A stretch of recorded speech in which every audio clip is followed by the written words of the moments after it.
Okay, and welcome back, students who are taking financial accounting. And in this series of videos, we are covering the theory videos for Chapter 4, accounting for merchandise business.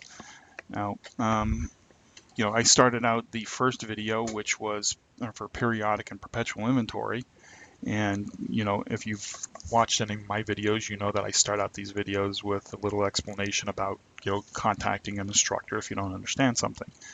But in the second video, discounts, returns, and allowances, I went into a little bit more in depth on my why you should, how you should be viewing these videos, meaning, rewind them, watch them again, because they're theory videos, and if you don't understand something, contact an instructor.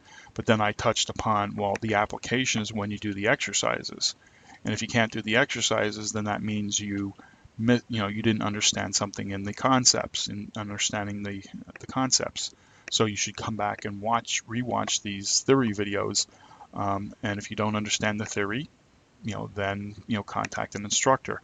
And if you watched the last video, especially towards the end, I gave you a little bit more in-depth thinking process about why you should be doing exercises and problems, because no two situations are the same. But that was, that was my spiel here for why to pause and rewind the videos. And if you still don't understand the theory, feel free to contact an instructor. But I'm going to move on here to this concept of free on board. Oh, and as a quick aside, I also explained that Chapter 4 is very repetitive. There's a lot of stuff that I covered in previous videos, so I wasn't gonna, cover the entire chapter all in, again. All right, so these series of videos are more of a this concept, that concept, that concept, and the concept I'm looking at right now is free on board. And the reason why I do the free on board is this is a shipping issue, right? And if you look in the textbook, you'll see that it's a shipping issue. Okay. How to determine who pays for what when something is shipped. And you'll see the two terms, free on board shipping and free on board destination. And what happens is the students try to memorize shipping, and they try to memorize destination, and then they start messing up because they don't really, even though these two images here are from the textbook, they don't really take the time to think about it, okay, and burn it into their mind as to what those images are saying, because when they have a problem, they're not looking at these images. All they're seeing is FOB shipping or FOB destination, and then because they don't have it burned in their mind as to what the exact concept means, they make mistakes. They make simple mistakes.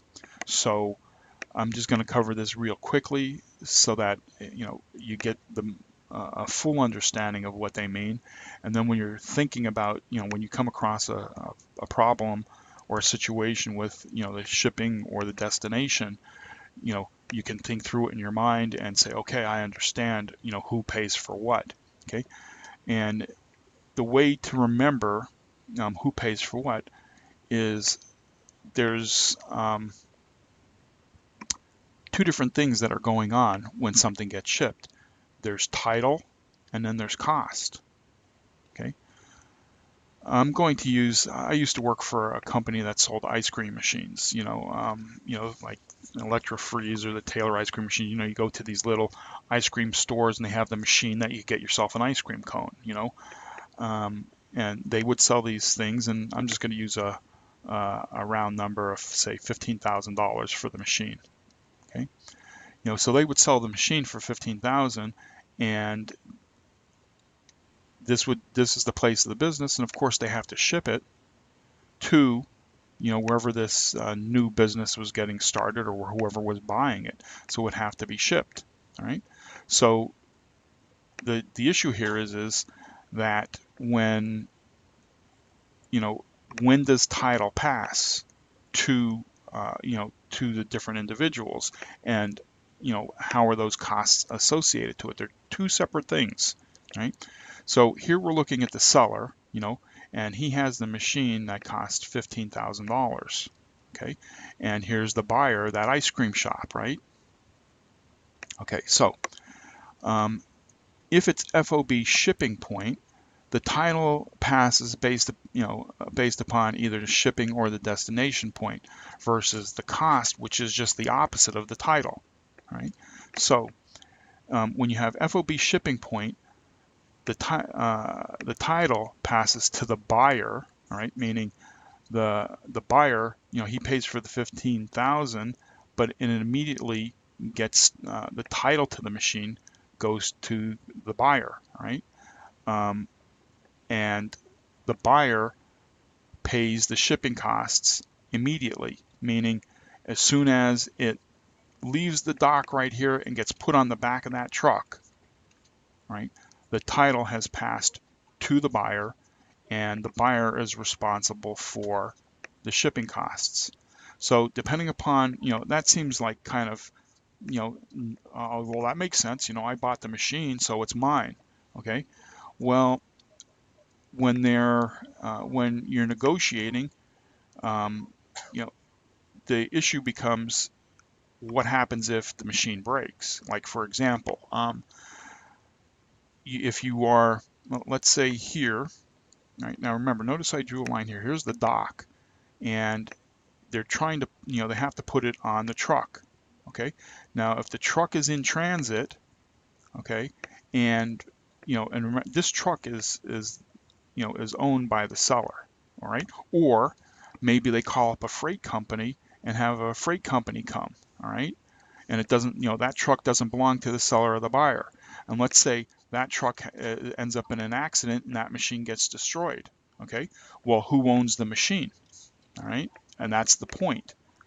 And who paid, when was it being paid for? So, if that, the buyer's like, well, I never received the machine, or I received the machine damaged, right? Well, that's the reason why we discuss shipping point and destination, because if it's FOB shipping point, as soon as that machine leaves the dock, I mean, it could be 6 inches, it could be 1 inch. I've seen where that machine, the truck wasn't backed up far enough to the edge of the dock. Like here was the edge of the dock, and here was the tailgate to the truck. Here was the tailgate to the truck, and and the truck was like this, and here's the wheel, okay? And here was the tailgate to the truck, and as the people, right, were pushing this machine onto the tailgate, the machine fell off. And when it fell, of course, it's going to get damaged. And who owns it? Okay, now, I mean, who does that belong to? And that's the whole purpose behind this discussion and determining whether it's shipping point or destination. Obviously the seller wants to use FOB shipping, because as soon as it leaves his dock, he's got his money, and the title passes to the buyer. The machine belongs to the buyer as soon as it leaves his dock. But from the buyer's perspective, here, the seller pays the shipping cost, all right? And the title passes to the buyer, meaning when it gets to his dock, all right, it has to come off of the truck and be put onto his dock before he actually owns the machine. So depending upon where you're at in the process, from the seller to the buyer, okay, that space in between, that's a negotiating point. All right, who actually owns this machine, all right, and depending upon when it's decided to be owned, is also when the costs are incurred. Okay, so if I'm the buyer and I want FOB destination and the seller agrees, well, basically what's being said is the seller is going to pay for the shipping costs because the title still belongs to him all the way up until it hits the dock for the buyer. All right. And once it gets on the dock for the buyer, then it belongs to the buyer. Anything bad that happens to that machine up until that point in time, is on the seller. Conversely, the seller, he likes the shipping point. Okay, why? Because as soon as it leaves his dock, right? He's got paid. It was paid to him.